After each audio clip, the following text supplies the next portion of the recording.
Surprised when I come out and people are still here. So thank you. Thank you very much for that. Okay, there we go. There were a large number of good questions. And happily, there were a large number of questions that I was going to ask that I didn't have time, so that you were going to ask, which is nice. And so I'll try and do an order. We won't have time to get through all of them. I'm going to try and maybe do as much as a half an hour, but we want to get people home. And there's a book signing as well afterwards. And Peter's still on East Coast time. So we'll try and be considerate of everyone. The first question is actually one that segues nicely from where we finished off.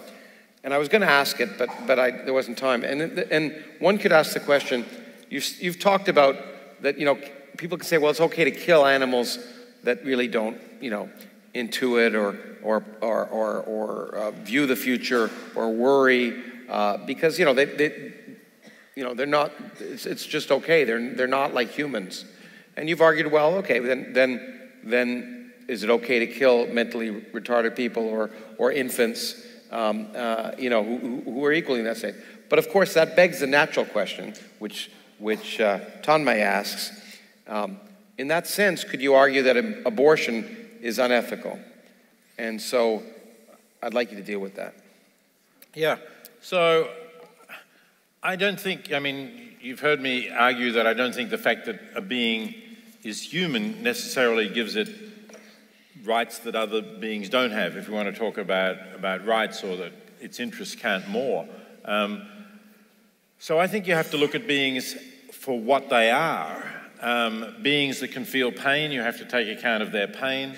Beings that in some way have a sense of their own life as existing over time, I think maybe makes it more serious to end that life.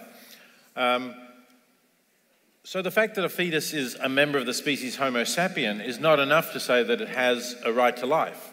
In my view, if it's not even conscious, and the fetus is probably not conscious at least for the first 20 weeks after conception, then I don't think that there is really a problem in ending its life. I think that should be entirely the choice of the pregnant woman.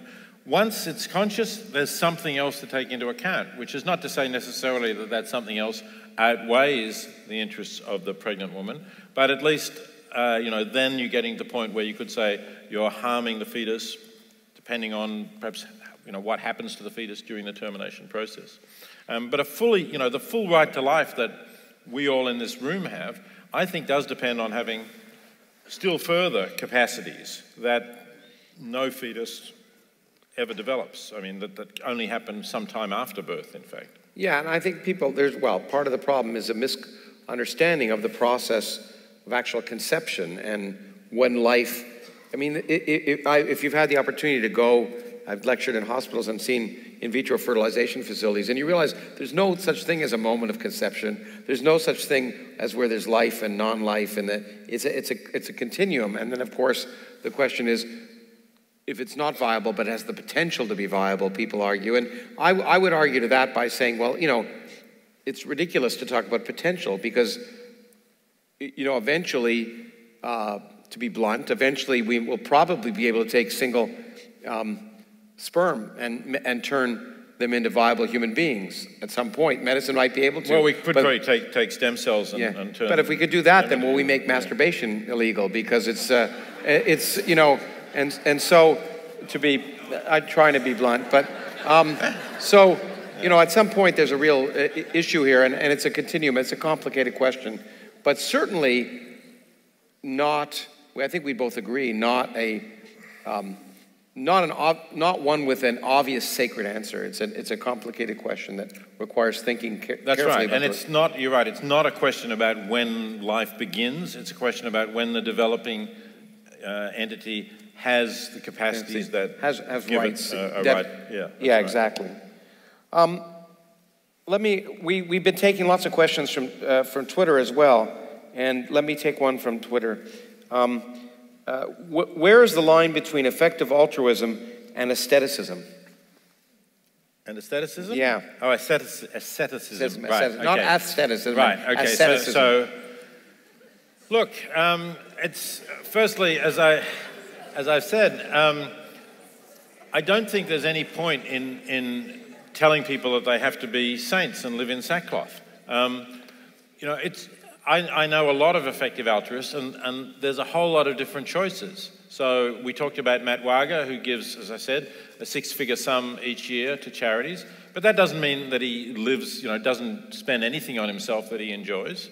He does, but he knows that he's giving, you know, so much more than practically anyone else is giving in society as a proportion of his income, that he's entitled to feel, you know, pretty comfortable about what he's doing. And there may be other people who decide that they want to give more. I do talk in my book, The Most Good You Can Do, about somebody called Ian Ross, who gives 95% of what he earns, and he's not earning like Bill Gates or, you know, in the millions. He's earning pretty well, but he's actually still living a very modest life so that he can give more. So, you know, I think that's, perhaps you could say, even more laudable, but I certainly don't think that that's what you need to do. I think you said, you know, I'm arguing that you ought to make a significant part of your life directed towards effective altruism, towards making the world a better place. But, you know, that's vague because people have different needs, different demands. Another way of putting it, my friend Charlie Bressler, who you had The Life You Can Save up on the screen during the intermission. He's the unpaid executive director of The Life You Can Save. In fact, I say he's paid negatively because he donates to it as well and gets no salary. So his view is, and he has a PhD in psychology, his view is just do your best, right? Just like when you go running, maybe, you have a time and then you try and beat that time next time you run. So give what you're comfortable with this year. Next year, maybe you can do better. I think that's a good way of approaching it. Okay, here's another one. Does the concept of altruism stand up when it is considered that individuals commit acts of kindness to feel good? Do you think one would donate blood if they were not gratified in doing so? So is there anything wrong with feeling good? I think there's nothing at all wrong with feeling good because you know you're helping others. I don't think that detracts from the altruism. You know, it's because you're helping others that you feel good. It's not because you are rewarded in some more instrumental way, right? It's not like if somebody saved a drowning child and then when you ask why did they do it, they said because I knew the child's father was very rich and was going to give me a big reward. You might say, well, that's not altruism, right? But these are people who their aim is to help others, and incidentally they feel good, and there's a lot of psychological research that shows that people who are generous and help others are more satisfied with their lives. They are happier. But I think they're still altruists. And okay, and allows me to segue to the next question, which follows from it in an interesting way.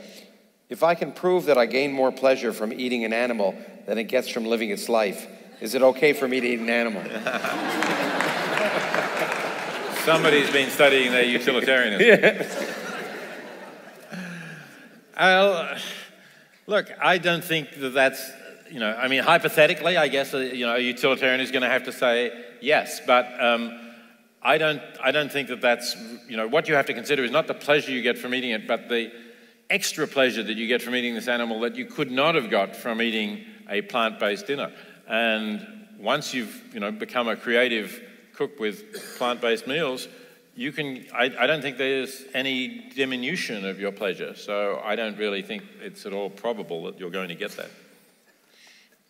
Okay, hunting enthusiasts often argue that the fees generated from safaris support conservation efforts and that safaris are thus ethically justified. Assuming the argument is factually accurate and it does financially support conservation, is the argument ethically viable? And is there an ethical distinction between consumption of an animal for food and trophy hunting? Yeah, so this is becoming a big debate because particularly in some parts of Africa where we have species that are really severely endangered, rhino, for example, it does seem that unless there's value to the local community in the survival of those animals, unless in some way there is money coming into the region through that, the animals are not going to be there anymore. You know, they will because they do have alternative ways of making money from these animals. Rhino horn is very valuable. So either they will become poachers or the poachers will bribe them and the animals will disappear. So if that is the situation, if the argument, as the question asks, is factually correct, and that is really the only feasible way we have of saving those animals, I'm very reluctantly going to say, yes, that's what you ought to do. Okay, speaking of that, someone asked about the elephant in the room, a different kind of, but it raised a question I was actually we've talked about and I was going to bring up, because I really think it's at the heart of a lot of these problems, but it's discussed, and it's not discussed, and it is the elephant in the room, and that's overpopulation. A lot of the problem that exacerbates many of the issues you talk about, from poverty to the necessity for food factories, or the apparent necessity for factory foods, is population. And isn't it, I mean, I'm going to change this question a little bit, because this person asks, aren't charities the problem because they exacerbate the problem of population? But you can ask that one too, but I'm going to also address it and say, isn't it unethical for people to have, in the current world, for people to have more children than meets that raises the population? Well, look, there's a number of things to say here. Firstly, if we're concerned about the environmental pressures on the world, and particularly climate change is the greatest one, then we are not really in a position to say to impoverished people in developing countries, you should only have 2 children, because our 2 children are producing, it will depend on which country, producing maybe 10 times, in some cases maybe 20 or 30 times as many greenhouse gases as each of those children of an impoverished person in a developing country. So, the responsibility is on us to reduce our greenhouse gas emissions as much or more as it is on them to reduce their population. Having said that, it is true that there are some countries where population is growing at an alarming rate. They're often the countries where people are least educated, particularly where girls are least educated, and often countries where there is little access to contraception. So there is an obvious answer there, and it's an answer to the question about aren't charities making this worse? If this is your concern, and it's a legitimate concern, direct your donations to charities like Population Services International, which is providing contraception in places where people can't get it, and there are other organizations doing that as well, or to charities which are educating girls.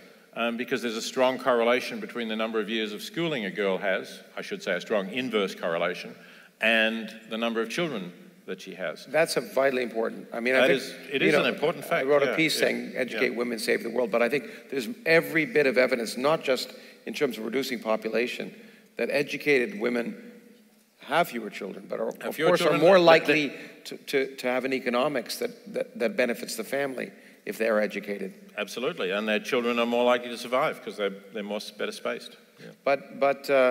But the question of population really does, you would agree, hit in some way many of the issues that we've talked about. Ultimately, except and you didn't mention factory farming, and I don't think it does, because factory farming is because of the demand for animal protein, and it's a waste of food, right? The conversion ratio is, that is the amount of food value we put into these animals, which is grain or soybeans or in some cases fish meal, as compared to the amount of food value we get out of it, is sometimes as little as 1 in 10. So in other words, 10 units of food value go into beef cattle in a feedlot in the form of grain, and we get 1 unit out.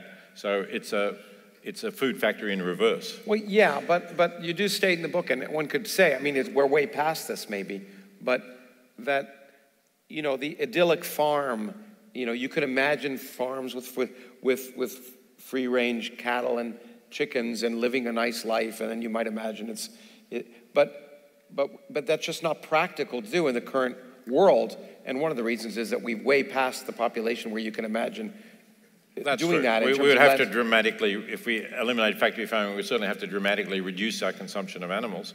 But there's independent reasons for thinking we should do that. But to come back to the question once again, is it unethical? Is it unethical to have more than 2 children? Yeah. I think that it is going to depend on people's circumstances. I'm not going to say absolutely that it is, but I do think that to have really, significantly larger families is definitely an ethical problem. And I of course agree that, I don't think, I'm not in favor of forcing people to do things. I'm in favor of convincing them. And one of the ways, for example, is taxation. So what do you think of the argument? I've always thought that giving money to support more children, we should tax people. It's just like buying luxury quantities. So if you want to have another child, you pay higher taxes.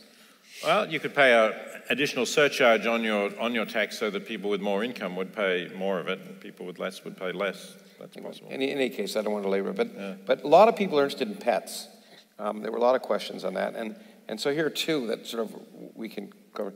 One is, can it be ethical to own pets, considering that dogs and cats, especially, may need to consume meat to be healthy? Yeah, I think once you have these animals, I think obviously, you ought to look after them and keep them going. But I do think that there's a problem. It's particularly cats who really, it's very difficult to raise as vegetarians. Dogs are not that difficult, plenty of people who do. But cats are a problem. Well, that's because you're Australian. I was an Australian. For some reason, they don't like cats in Australia. But well, the other thing is that with cats, you have this horrible choice. Either you keep them inside, which generally they don't like, or you let them outside, in which case they're killers. Cats are predators. They are killers, but they certainly don't. I think the arguments that they dramatically change the population, I've seen no real evidence that cats really dramatically reduce the population even in Australia. I think that's wrong. I think they clearly do. Particularly where they're kept in areas adjoining native forest and bush, they clearly kill small marsupials and small birds. Well, they kill some. No, they kill, where you're talking about a suburb, okay, a suburb with a significant population. That's something we'll have to compare later. The facts will eventually come up in that regard, but it's an interesting question. No, I don't know. I suspect I disagree, but I don't know enough to be able to... I think there are some good studies now of cat predation. Speaking of this, is the domestic... significant. Okay. Sorry, cat owners. Is it unfair to... my wife happens to love cats, so I'm going to say... their evolution has made them beautiful killers. Is it really unfair not to let evolution work so effectively, it seems to me? Anyway, is the domestication of animals inherently unethical because it is unnecessary? And how about the domestication of land? The domestication of land? Land, yeah. Well, I'm not quite sure if that means farming land to grow food. I think that is necessary. It's certainly necessary now, and I don't think that, we wanted to say that we should have stayed with a hunting and gathering lifestyle. I don't think that is necessarily better. I know there are people who think that the move to agriculture was a big mistake, but there would be far fewer people in the world without that, and then we have to get into questions of value about, is it a good thing that there are lots of people, maybe there's too many people, but that there are lots of people who are able to enjoy a rich and fulfilling life. I think that is a good thing. Okay, let's switch tacks a little bit. For a second, and then I want to come back to food again because there's another good question there. But if my autonomy and desire is worthy of using the Death with Dignity Act when I'm terminally ill, why does my autonomy not permit me the same freedom to choose death even if absent of terminal illness? That's the person who asked the question. So I think it's a very important question. Look, it is a good question, and clearly if your argument is solely based on autonomy or perhaps on dignity, then that conclusion does follow. If you think that the legislation ought to be limited to people who are terminally or incurably ill, there's an element of paternalism in that. There's an element of saying we don't want people to make judgments which might be mistaken, where some people might sometimes think of ending their lives and then they're talked out of it, and they might then a few years later say, I'm so happy that I was talked out of it. So it's that balance between freedom and a degree of paternalism which I think can be defended, but both arguments are possible. Okay, let's see. Well, we're going to go back to some food questions in a second, but here's another ethical question related to health. What ethical responsibility does the medical profession have to administer pain medications to an Alzheimer's patient whose spouse, who by default has medical care power, refuses to allow pain medications to be given? So this is a patient who is in pain? Yeah, who's in pain, whose spouse has given, of course, the authorization to be able to administer. Yeah. And is the medical profession unethical by not administering pain medication in that case? Look, I think the medical profession ought normally to follow. If somebody has authorized you, I would certainly want, if I'd authorized my spouse to give directions for my care if I should be incompetent, I would want the medical profession to follow her instructions. Of course, I am confident that if I were in pain, she would want pain medication to be given. And, probably there would be a time when she would want me to be given large doses so I'm not there anymore, because that's what I would like. And I know that she would follow that. But you've trusted it, but you're no longer in a position to trust it. Maybe she thinks about all the awful things you did to her. And we won't go there tonight. And then, no, but I mean, so she does something that other people may do. Then I don't think it's up to the medical profession to ignore a proper request that grants decision-making power to somebody else. They would have to go to a court and make the case that this is not in the interest of the person, and maybe the court could then overturn it. Okay. Here's a question I know a lot of people ask is it ethical to eat humanely raised, free-range, grass-fed, etc. meat from Whole Foods Market? Look, it's definitely more ethical than eating factory farm meat, obviously. I noticed the grass-fed, which probably meant that they were really talking about beef. And the problem with grass-fed beef is not so much that the animals have miserable lives. If they are out on the range their entire lives with a social group, it's probably quite a good life. But it is the methane problem, I think, with beef cattle. There's no way around that at present. So I think we should be avoiding beef for the sake of the planet. Well, here's a related question. What's the difference, if any, between hunting and shooting a pheasant or deer for food as compared to chickens or cattle? Haven't the pheasant and deer really led quite happy and fulfilling lives? And does overpopulation of deer alter this view? Yeah, I mean, look, again, this may not be a popular view among people concerned about animals, but I do think that if you're going to eat meat, it's, let's say I'm familiar with the situation in New Jersey where Princeton is, I don't know much about here, so definitely there is a population issue with deer. The predators have gone, whether they were wolves or Native Americans, they're not there. And I think that somebody who is a good shot and goes out and can put a bullet through the head of a deer and drop it instantly is more ethical than somebody who goes down to a supermarket and buys factory-farmed pork or chicken or something of that sort. Yeah. Could you do it? I couldn't. I don't think I could do it. Well, I don't think I'd be a good enough shot anyway. But I probably couldn't do it anyway. I wouldn't. I remember I was taken fishing when I was quite young, and I just didn't like the idea of you'd haul the fish out and then obviously better to kill it with a knife. I was given a knife and told to kill it. Obviously better to do that than to leave it to suffocate. Yeah. It's quicker death.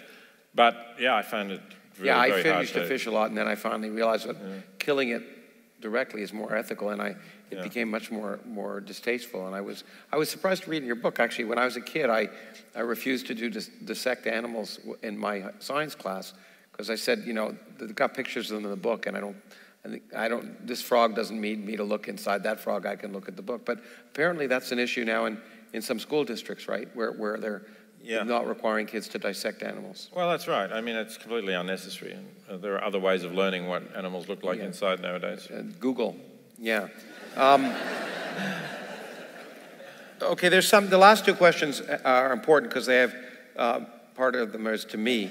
But it's relevant. So one is to me, which says, what would it take to convince you to become a vegan? It's an interesting question. We've talked about it. I can see the case to be a vegetarian much more strongly than a vegan, in the sense that I can imagine I usually use free range.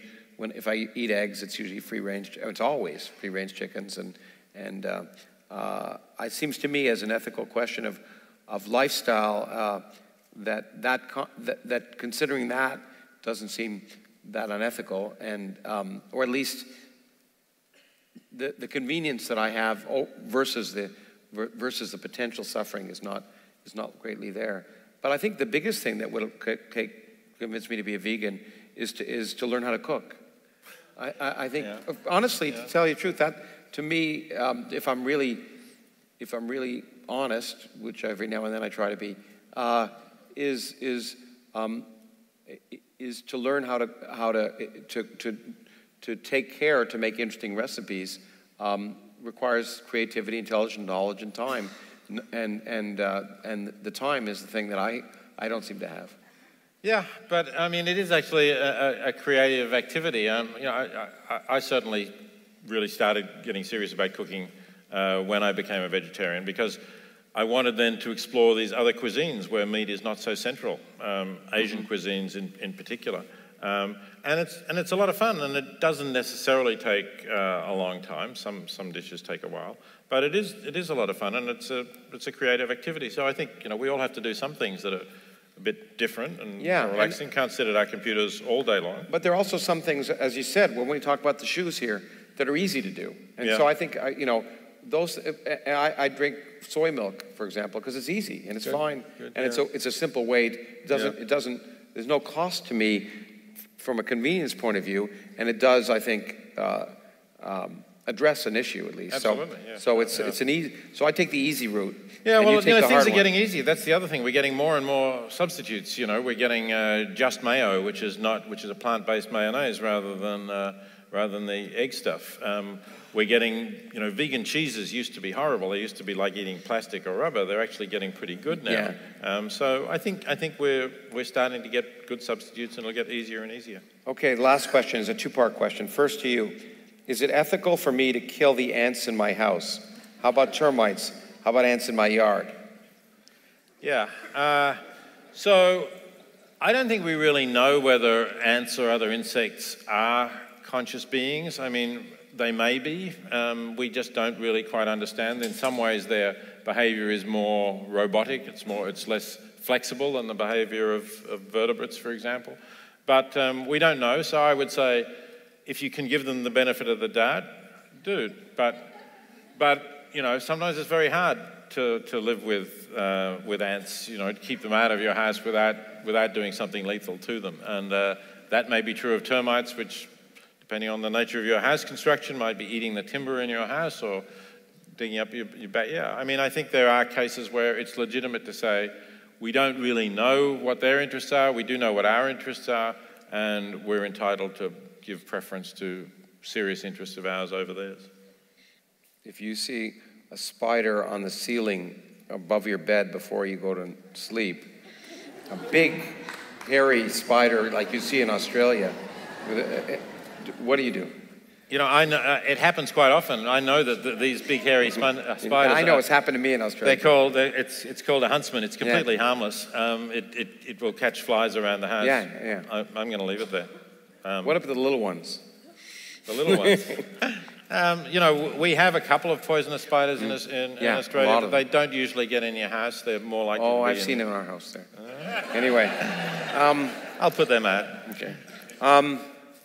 And the last question, the last part of this question is to me, and I want to end with it, is the question, are those asses on your shirt? And I know it's a question that many of you have had, and I want to clarify this. These are zebras, and we don't have, I don't know if we have the, oh, yes. Yeah, but they're zebras, so although it would have been maybe appropriate for me to wear the asses, they aren't. So with that, I want to thank all of you. Before I thank Peter, one of the joys of running the Origins Project, besides bringing people like Peter and having these discussions, is the audiences. And almost the universal feedback I get from people who come to our events, besides being amazed that this many people will come to an event, is the quality of the audience. And it is truly remarkable. So I really appreciate, and we all do, not only just your attendance, but the interest and the quality of the questions. And I know I'm always impressed. So give yourself a round of applause. Thank you.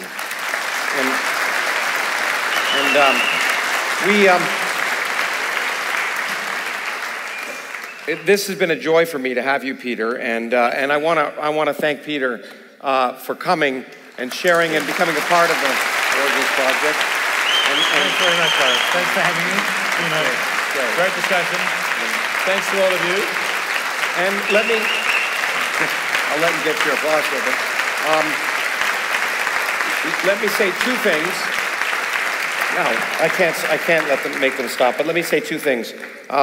First, Peter will be, as I guess I will be, signing books afterwards. But the good thing is that, as I said earlier today, Peter's actually one of us, because Peter's an Origins Distinguished Visiting Professor, and that means he'll be returning back to us. One of the great joys of the Origins Project is we can bring in the best minds in the world here. We have two more Nobel laureates here coming to spend time with us. And we'll have many more events, and you should look at the rest of our program. Some of you can come to Antarctica with us in December. In January, we'll be having an event on the 100th anniversary of general relativity, a wonderful, great debate in March on creativity and madness in humans and machines. So as long as you keep coming, we'll keep producing these events. So thanks again. Thank you very much.